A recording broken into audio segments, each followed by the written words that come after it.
How the best managers tap into their team's potential. I'm Michelle Anderson, an executive coach who works with new managers to help them get results. If you're an overworked and frustrated manager, this video is going to help you get to that next phase of growth with your team. And if you're like many of the managers that I work with, you have this vision of where you want to take your team, and you can see that your team is going to have to uplevel in order to get there.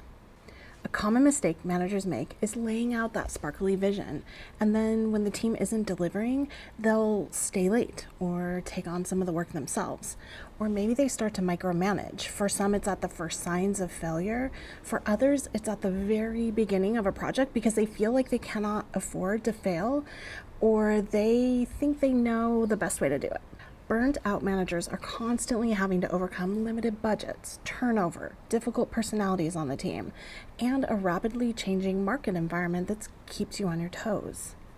Empowering and conscious leaders know how to tap into their team's potential by leveraging the strengths on their team and keeping them laser focused on those top priorities. These are skills that I teach in the third pillar of my conscious leadership framework, where we explore different ways to create containers for exponential growth as a team. So let's talk about a couple of the ways that you can tap into your team's potential. Creating a compelling vision is important, but it's not enough on its own to drive engagement. Your team has to feel connected to both the impact that they're working toward and their personal ability to contribute in a meaningful way. If you don't have a foundation of trust on your team, you're dead in the water. Building a container for growth and experimentation is how the best leaders are able to cultivate teams that are fully engaged and contributing at the highest levels. The next way that you can tap into your team's potential is by identifying obstacles to growth and then dealing with them swiftly.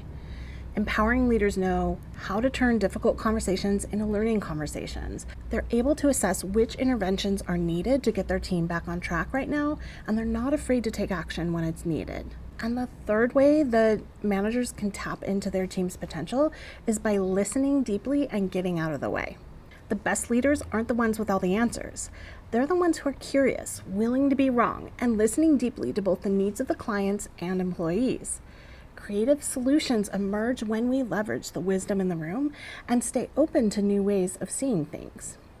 So that covers it. The top ways that empowering leaders tap into their team's potential is by creating containers of growth, maintaining focus on the vision, identifying obstacles to growth and dealing with them quickly, and listening deeply for the next big thing to emerge. These are the things that set up your team for exponential growth instead of incremental improvements. And they position your product and service a step ahead of your competitors because there's this inherent agility and creativity in teams that are investing in these activities. This is the work that I do with my executive coaching clients. DM me or visit michellekanderson.com to chat about how we can work together to help you tap into the potential on your team.